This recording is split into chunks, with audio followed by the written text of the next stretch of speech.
यदि कोई पितृ, घर के पूर्वज,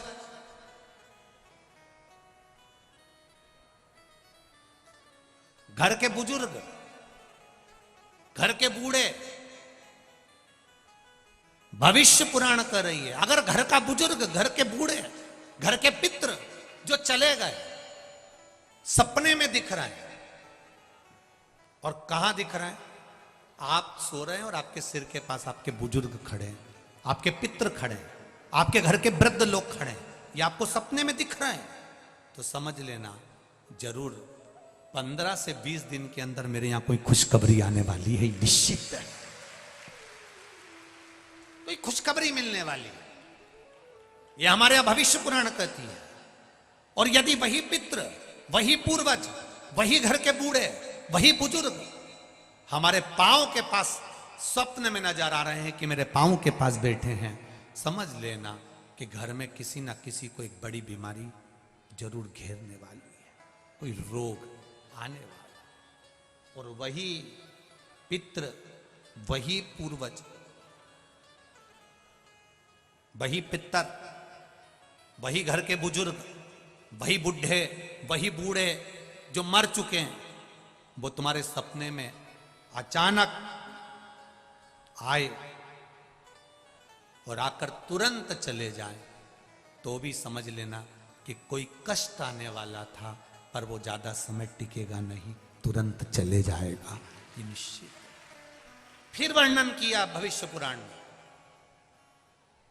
मान लो घर के बुजुर्ग, घर के पितर, मरे हुए व्यक्ति जो मर चुके हैं, वो सपने में आपको नजर आ रहे हैं, और लगता है कि हमारे घर की दीवार पर बैठे हैं, या पेड़ पर बैठे हैं, या वृक्ष पर बैठे हैं, स्वप्न में आप उनको ऊपर बैठा हुआ देख रहे हो, तो समझ लेना कि कहीं ना कहीं हमारे बच्चों की तरक्की का योग बन गया है, और बच्चों का या तो विवाह होगा या उसकी नौकरी लगेगी, या तो तरक्की हो रही है, या विवाह होगा या नौकरी लगेगी, निश्चित है। ये भविष्य पुराण का, हमारी पुराणों में बहुत कुछ लिखा है कि आप अगर केवल पुराणों का स्मरण कर लें, केवल पुराणों को अगर पढ़ लें, तो जीवन की सार्थक। हमसे कई लोग कई प्रश्न करते हैं, आप जो बताते हो वो क्या शिव पुराण में है? हम कहते हैं एक बार दिल से गीता प्रेस गोरखपुर की शिव पुराण लीजिए और आराम से बैठकर पढ़िए, एक एक शब्द पढ़ना कि काली मिर्च क्यों चढ़ती है, बेलपत्र क्यों चढ़ती है, दुर्वा का प्रयोग कब होता है, सफेद दुर्वा का प्रयोग कब होता है, भगवान को भस्म किस समय चढ़ाई जाती है, भस्म भी कितने प्रकार की होती है, भस्म का स्वरूप कितना होता है, त्रिपुंड लगाते समय ये 2 उंगली का प्रयोग करने के बाद आखिरी उंगली नीचे क्यों खींची जाती है? तुम तो मंदिर में गए, चंदन लिया, 3 उंगली खींच कर आ गए।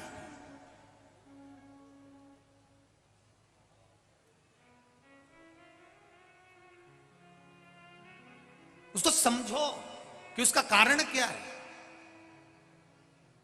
2 उंगलियां खींचने के बाद 1 उंगली का चंदन नीचे जब तीसरी उंगली से आता है, तो हम नीचे, कितने भी नीचे अगर खड्डे में भी जा रहे हैं और कर्जे में भी जा रहे हैं, नीचे की उंगली अगर हमने बाद में लगाई है, तो हमें ऊपर उन्नति की सीढ़ी पर महादेव चढ़ा ही देता है। ये निश्चितता है त्रिपुंड लगाने की, ये त्रिपुंड लगाने की निश्चितता है हमारी।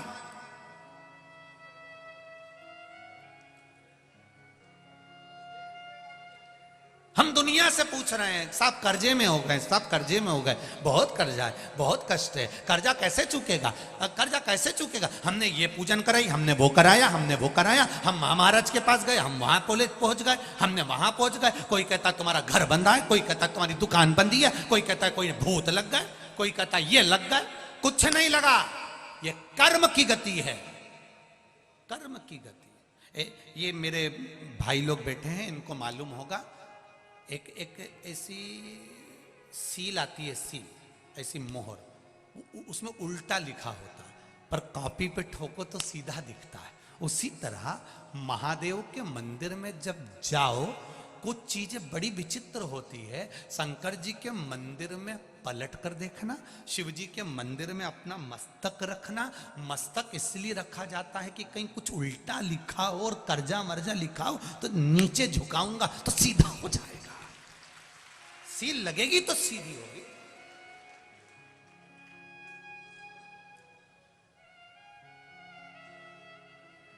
हम कई बार माताओं से कहते हैं आप जल चढ़ा कर आई हो, आपके पास में चंदन नहीं है, आपके आसपास में कुछ भी सामग्री नहीं है, और आपको लग रहा है कि आज मुझे बाबा को त्रिपुंड लगाना है, कुछ नहीं है, तो भी ये उंगली तो भगवान ने दी है, लगा दिया, हो गया।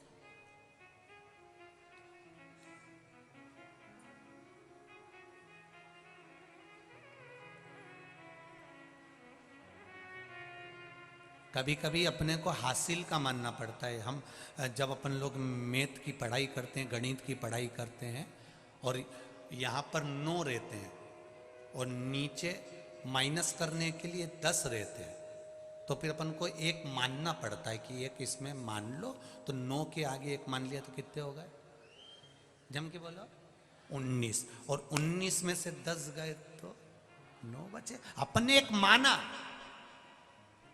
कभी कभी गुरुजी की बात को मानना पड़ता है, तभी तो 9 बच पाता है। नहीं मानेंगे तब समझ में आए, तो नहीं तो 10 का 10 ही है, अब 9 में से 10 घटा के बता दे, ऊपर 9 नीचे 10। एक मानना पड़ेगा कि हमारा शंकर हमारी सुनता है, मेरा शिव मेरी मानता, ये 9 एक मानना पड़ेगा, एक मानना पड़ेगा।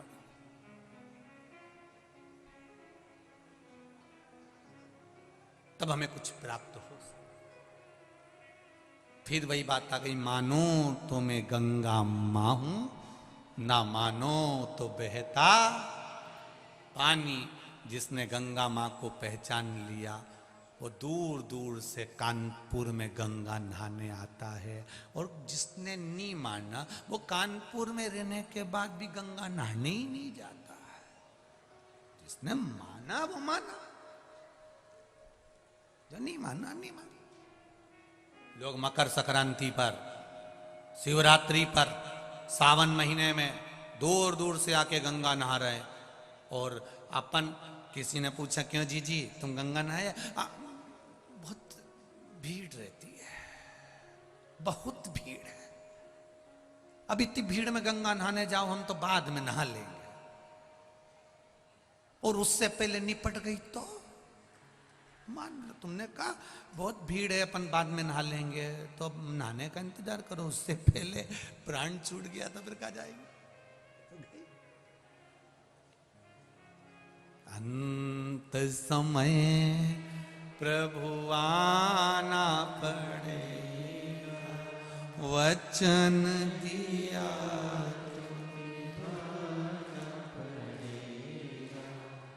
आए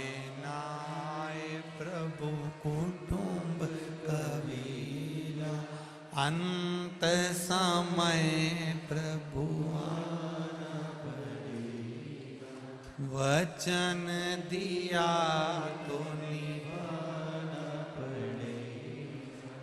महाराज कोई आए ना आए, सिर के पास में पितर दिख रहा है, सिर के पास में पूर्वज नजर आ रहा है, सिर के पास में पूर्वज दिख रहा है, समझ लो हमें सुख मिल रहा है। चरण के पास स्वप्न में दिख रहा है, समझ लो दुख मिलेगा। आए और गए, समझ लो दुख तो आएगा पर चले जाएगा। और वही पूर्वज जो मर चुके हैं, हमारे पूर्वज जो पितृ हैं, जो पूर्वज हैं, जो बुजुर्ग हैं, जो जा चुके हैं, फिर भी सपने में आ रहे हैं, और कहीं ऊंचे स्थान पर, वृक्ष पर, टान पर, घर की मुंडेर पर, घर के ऊपर कहीं नजर आ रहे हैं। समझ लो या तो बेटा बेटी का विवाह होने वाला है, या उसकी नौकरी लगने वाली है, ये निश्चित है, वो ऊपर बढ़ा है,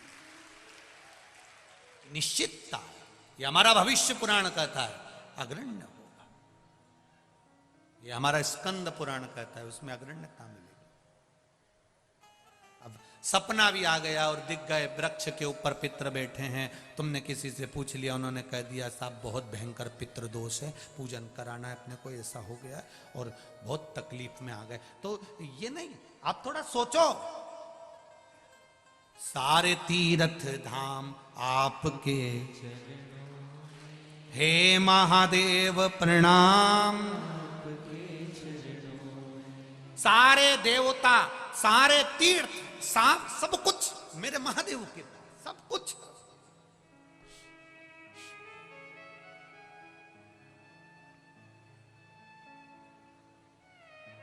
सब कुछ है उसके पास। संभाल लेता है। बस आप दिल से जानो। राहु, केतु, चंद्र, मंगल, शनि, शुक्र, बुध, ये सारे जितने भी ग्रह हैं ना, इनकी एक एक की कथा लिखी है इस शिव महापुराण में। चंद्र को भगवान ने काया के रोग से मुक्त करा, सिर पे आके बैठ गया। चंद्र सिर पर आकर बैठा।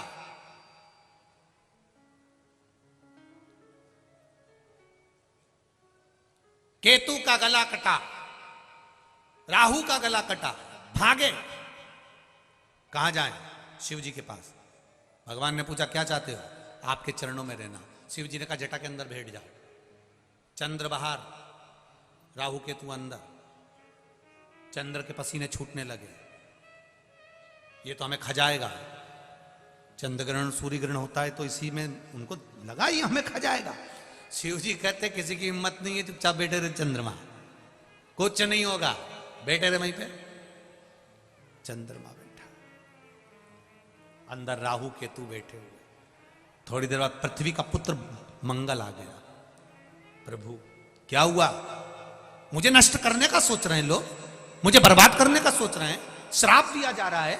भगवान कहते क्यों चिंता करता है? जहां मैं बैठा हूं, जहां से मेरे शिवलिंग का पानी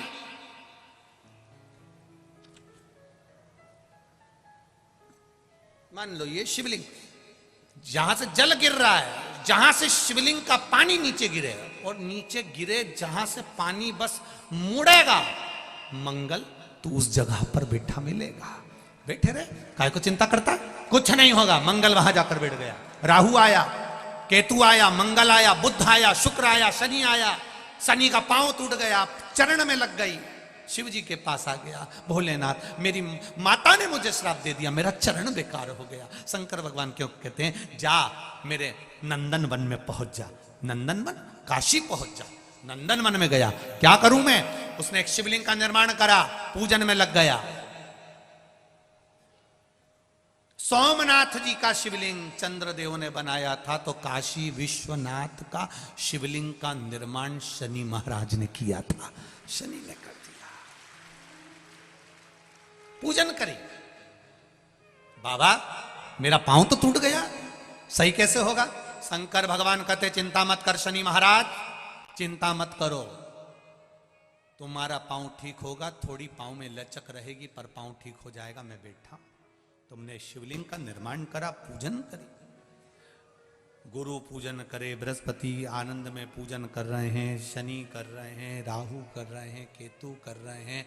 सारे देवी देवता वहाँ शंकर के पास में निवास कर रहे हैं, सेवा कर रहे हैं, और हम उससे वंचित रह जाएं और सोचें कि सारे ग्रह मेरे सुधर जाएंगे।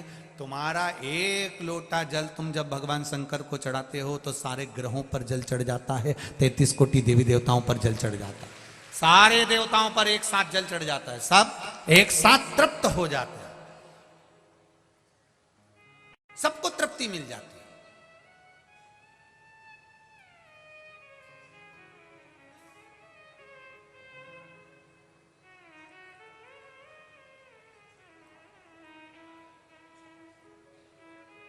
बस उस पर विश्वास, भरोसा,